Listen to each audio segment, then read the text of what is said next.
Yeah, hello everyone and welcome to my first video about blockchain for business. And in this first video, I would like to show you some reasons why you and your business should really care about blockchain. So let's start with the hype question. Is it really a hype? And I want to show first the Gartner hype cycle. So you probably know the Gartner hype cycle as some kind of presentation about maturity and adoption of a new technology. And if we look on the Gartner hype cycle for 2017, so it was July 2017, which I show here, the blockchain technology was already down the peak, between peak of inflated expectations to trough of disillusionment. And a typical characteristic of this phase is normally that the general interest goes down on that technology. I don't think this is really the case for blockchain, but other characteristics are still in this phase that there are not so much proven use cases, and industries and enterprises still not really know where to go with these technologies. And that's quite true for blockchain. So at least in July 2017, there were still not too many use cases, and it was still unclear in which direction it really goes, for, let's say, the majority. And so I think that's quite right. Interesting is also to see where it was 2016. 2016 it was, yeah, on the beginning of the peak, and I think this could be quite true because in 2016 my perception was a lot of financial industries were already looking at blockchain, and maybe some early adopters were also on this technology, but not really the masses. And but even more interesting, I would say, is if we look where it was 2015, because 2015 it was not even on the hype cycle. Although I think this is really recognizable, the speed of evolution that we have of blockchain. It's really moving through the hype cycle very, very quickly, extremely fast, towards the plateau of productivity. In July, we still had the estimate of 5 to 10 years for blockchain technology to really reach this plateau. But let's see if Gartner still sticks to this estimate in 2018. I think one thing that shows the hype quite clearly is the effect that the word blockchain has if you put it into company announcements. So I have two examples here. We have the Long Island Iced Tea Corporation, and they announced in December 21st that they are going to shift their primary corporate focus towards the exploration of an investment in opportunities that leverage the benefit of blockchain technology. And they even changed the name to Long Blockchain. And even if you put out that quite general statement, it's amazing what effect this can have on your share price. The share price went straight up, and even if it cooled down a little bit, it's still above where it was when the original statement was done. So one example, and the other one is Kodak. Kodak had a statement on January 9th that they want to launch a major blockchain initiative and also cryptocurrency initiative. And even if the use case that they describe, they'll really do like photo right management and something like that on the blockchain, could make sense, but it's still, let's say, quite general. And also for Kodak, the share price went straight up and also stayed there for a while. So really amazing that effect on the share price, which only the word blockchain has if you put it into your company announcement. Yeah, so I think it's true. There is really a hype around blockchain, but I think the question you have to ask yourself, is it really overhyped? And I would say no. And I even think there's some kind of danger. The danger that all those news about Bitcoin prices, about ICOs, about the latest hack in an exchange really distract you from the real value that blockchain can bring for your business. And that's what I want to show you in the next few minutes. So let me start with the evolution of the internet. Some of you, I think, will remember the 90s, where we had TCP/IP and SMTP coming up, and they brought us the first internet of connectivity and communication. So obviously email was the first big application what we had, but it also brought us file transfer or other things like remote access. And then a few years later, when HTML and HTTP became big, we had the Internet of Information. So a lot of knowledge went to the internet. We have journalism coming more and more to the internet. We had multimedia, like pictures in the beginning, but then also music and later videos. And we had some companies with the smart idea to making all this information searchable. And then, maybe the last 15 years, we have Web 2.0. The web got more and more mobile, so we have smartphones around from now 11, 12 years. And of course, we had all those social networks, Facebook, of course, but also business networks like LinkedIn, communities, and messaging playing a big role nowadays. And blockchain is nothing less for me than the next evolutionary step in this road. Because blockchain is really the idea to exchange value as fast as we can exchange information. Because if you think about information, we can pass around information around the globe rather quickly, quite instantly. But to pass around or transfer anything of value, like a payment, this takes quite long. It is expensive and sometimes even unreliable. So and this is what blockchain will really change in the internet of the future. And this is, I think, a very huge impact which we will have. Though the big blockchain promise is that we finally have a digital way to transfer assets. So if I speak about assets, what do I mean with asset? An asset for me is anything that is capable of being owned or controlled to produce value is an asset. So we know assets like tangible assets, which obviously have a physical substance and have a value, like a car, a house, a diamond, anything really you can touch and really has a value. We also know intangible assets, like a music, like a mortgage, copyrights, all those things which you cannot really touch, but obviously also have a value.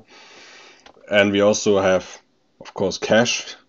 Now we can discuss if cash is really a tangible asset or intangible. Of course, you can touch cash, but a cash does not have the value because the material it is made of is so valuable. It's more like a certificate that some central institution guarantees you that you get something of value in exchange. So for me, it's more like an intangible asset, or let's say a financial asset, but also an asset, of course. And now if we look, how do we transfer those assets today? So just imagine we have some kind of those assets here on the left side, and we want to transfer it on the other side. And then all kinds of questions, of course, arise. How can the recipient be sure that the issuing partner really owns the asset? Do we need a formal contract to really establish this business transaction? If yes, who enforces this contract to be compliant? And that's why we usually have a middleman.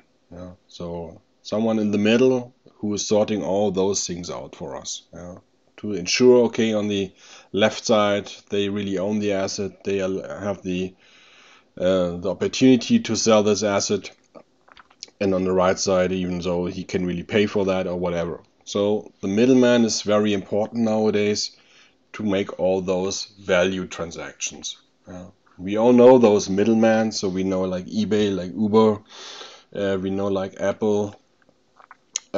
they're all there in the middle to help us exchange things of value. Yeah. Of course, they don't do it just for free. There's of course some money going into those companies, of course.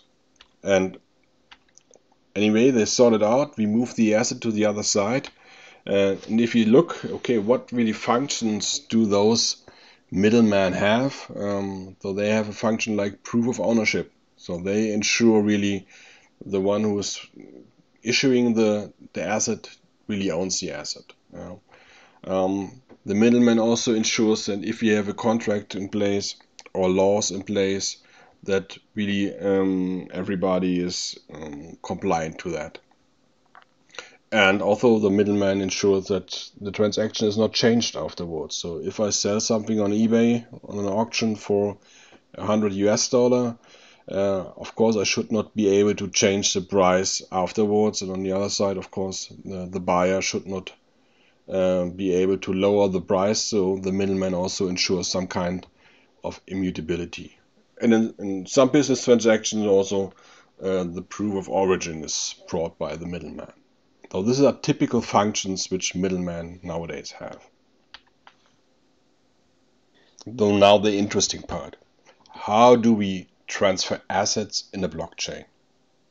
And the first thing you need to know is, in a blockchain, all participants are organized in a distributed peer-to-peer network.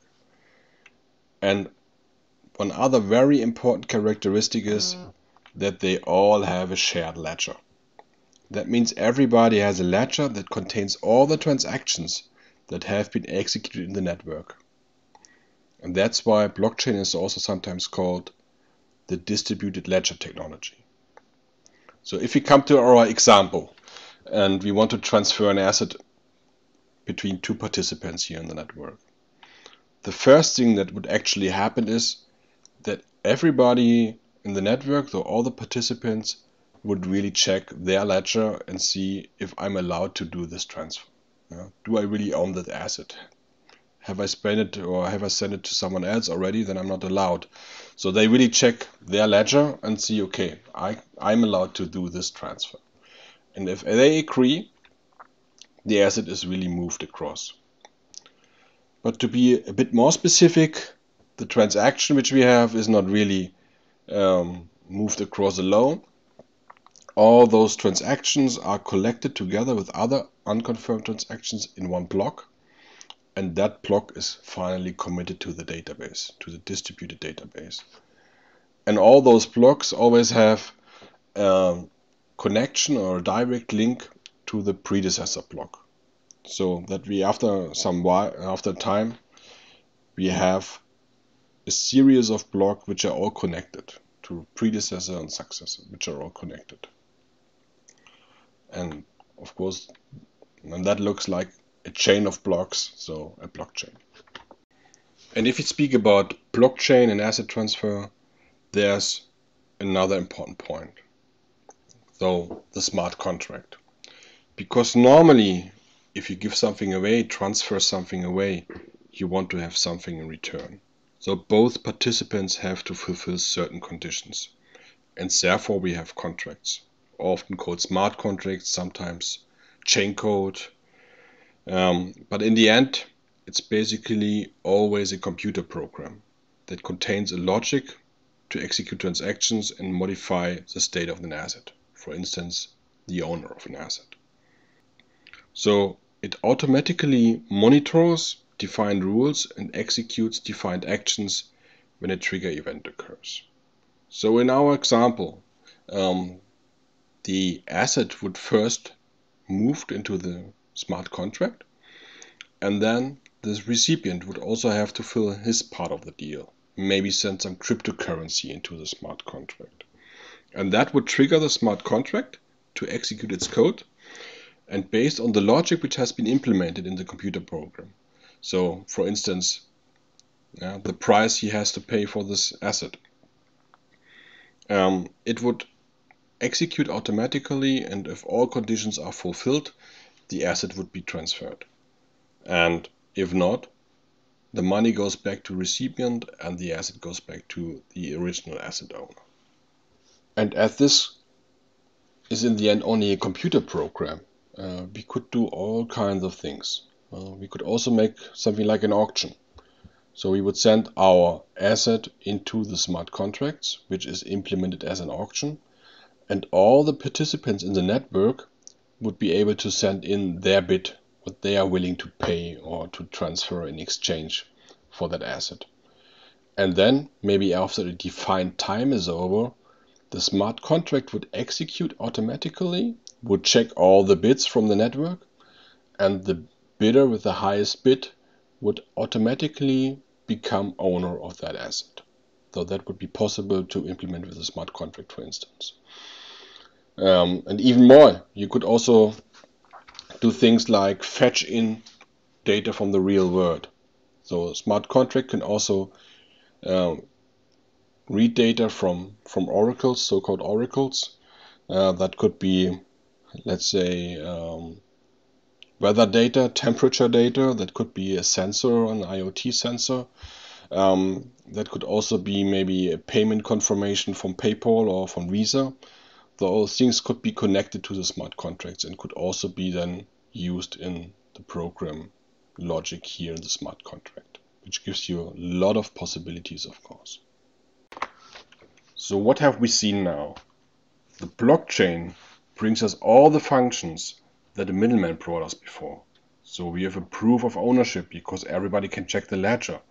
We have a proof of origin because we can check the whole history of an asset from its creation to the latest owner. And we have the implemented code in the smart contract which checks the transaction rules. And we also have the immutability of the transaction because we have strong cryptography and decentralization in this protocol. So all those functions without a middleman. So I try to condense that to a few points which describe the value add of blockchains. So first of all, I think we have reduction of cost simply by eliminating the intermediaries, but also think about no media disruptions as everything is documented in the blockchain, or the possibility of automation with the smart contracts. We have increased trust. So trust is simply built into this blockchain protocol. And this is why the economist said blockchain is a trust machine. We have an increased transparency. Think about the shared ledger, think about proof of origin and the full audit trail which we have. So for instance, pharma will love this feature. We have shared data control. So not only sharing data, so we have shared data control. So even underneath parties who don't fully trust each other, we have a way with blockchain to maintain consensus about the existence, status, and evolution of a dataset. We have improved security. So with those distributed networks, we don't have any central point of failure. And think about proof of ownership and proof of origin, which are basically weapons against cybercrime.